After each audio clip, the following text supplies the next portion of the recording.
Transparence Côte d'Ivoire, Ouattara annonce des sanctions pour les chefs d'entreprise publics épinglés par les audits. Sa déclaration, la déclaration du président de la République, S.M. Alassane Ouattara, lors du Conseil des ministres de ce mercredi 26 janvier 2022, au Palais de la Présidence de la République. Monsieur le Premier ministre, Madame et Messieurs les ministres d'État, Mesdames et Messieurs les ministres, Madame et Messieurs les secrétaires d'État, comme je l'ai indiqué lors de mon message à la nation du 31 décembre 2021, la bonne gouvernance et la lutte contre la corruption constituent l'une de mes priorités pour l'année 2022.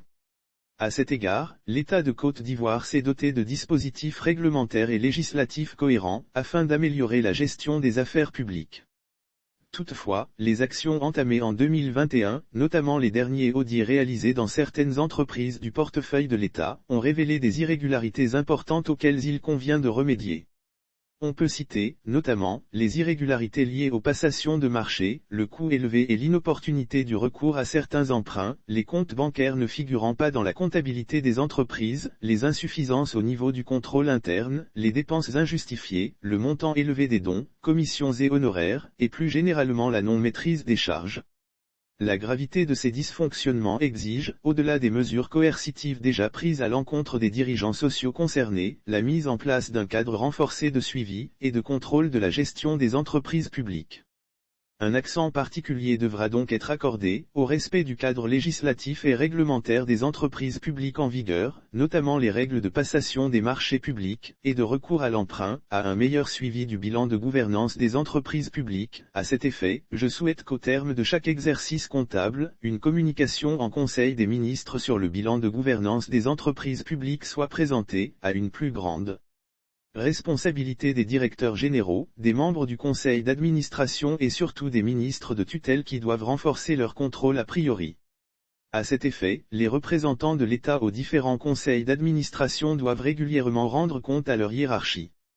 Par ailleurs, les ministres doivent également rendre compte au gouvernement et à la présidence, aux sanctions qui résulteront en cas d'irrégularité dans la gestion des entreprises publiques tant pour les directeurs généraux, les membres du conseil d'administration, que pour les ministres de tutelle.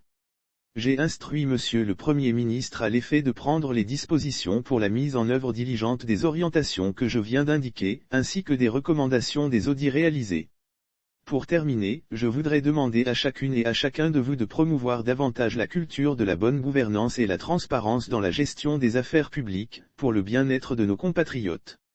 J'insiste depuis quelques années, sur la nécessité de promouvoir le concept de l'Ivoirien nouveau, intègre, sérieux et travailleur. Les recommandations des audits nous appellent à encore plus d'engagement pour atteindre cet objectif, afin d'avoir de meilleurs résultats et pour le rayonnement de notre beau pays. Je vous remercie. Note d'information numéro 1756 du 26 janvier 2022. Le chef de l'État a présidé un conseil des ministres. Le président de la République, S.M. Alassane Ouattara, a présidé, ce mercredi 26 janvier 2022, au Palais de la Présidence de la République, un conseil des ministres. Au cours de ce conseil, le chef de l'État a fait une importante adresse portant sur la gestion et les audits des entreprises publiques figurant dans le portefeuille de l'État. Il s'est réjoui des résultats obtenus dans la gouvernance de nombreuses structures étatiques, grâce aux dispositifs réglementaires et législatifs cohérents pris par l'État afin d'améliorer la gestion des affaires publiques. Toutefois, il a déploré des insuffisances dans la gestion et le management de certaines entités publiques. Ces insuffisances portent notamment sur des irrégularités liées aux passations de marché, le coût élevé et l'inopportunité du recours à certains emprunts, les comptes bancaires ne figurant pas dans la comptabilité des entreprises, les insuffisances au niveau du contrôle interne, les dépenses injustifiées, le montant élevé de dons, commissions et honoraires et plus généralement, la non-maîtrise des charges au niveau de certaines entreprises. À cet égard, il a souligné que la gravité des dysfonctionnements constatés au niveau de ces entreprises exige, au-delà des mesures correctives déjà prises à l'encontre des dirigeants sociaux concernés, la mise en place d'un cadre renforcé de suivi et de contrôle de la gestion des entreprises publiques.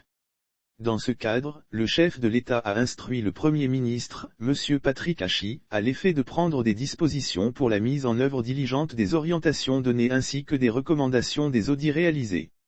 Pour terminer, il a demandé aux uns et autres de promouvoir davantage la culture de la bonne gouvernance et la transparence dans la gestion des affaires publiques, pour le bien-être de nos compatriotes, tout en insistant sur la nécessité de promouvoir le concept de l'Ivoirien nouveau, intègre, sérieux et travailleur. Notons qu'au terme du Conseil, le ministre de la Communication, des Médias et de la Francophonie, porte-parole du gouvernement, M. Amadou Coulibaly, a animé un point de presse. L'on retiendra, entre autres sujets abordés, que le Conseil des ministres a adopté une communication relative au bilan 2021 et aux perspectives 2022 de la filière anacarde. Il ressort de ce bilan qu'au terme de la campagne 2021, la production nationale de noix de cajou a atteint 968 676 tonnes, soit une hausse de 14% par rapport à l'année 2020, qui avait enregistré une production de 848 700 tonnes. En outre, le respect du prix minimum Bord-Champ, le prix plancher, fixé à 316 FCFA, a permis une hausse de 14% des revenus des producteurs de l'anacarde, passant ainsi de 297 milliards de FCFA distribués dans la filière en 2020, à 339 milliards pour l'année 2021. Par ailleurs, la Côte d'Ivoire, en dépit de la pandémie de Covid-19, est devenue le premier pays transformateur de noix de cajou en Afrique et le troisième dans le monde, en 2021, avec 136 854 tonnes transformées, tout en maintenant sa place de leader mondial au niveau de la production et de l'exportation de la noix de cajou brute, avec 805 748 tonnes exportées. Pour l'année 2022, une production de 1,040 million de tonnes de noix de cajou est attendue, soit le 1/4 de la production mondiale. L'ouverture de la campagne 2022 est fixée au 4 février 2022, avec comme prix plancher obligatoire Bord-Champ, la somme de 305 FCF/kg.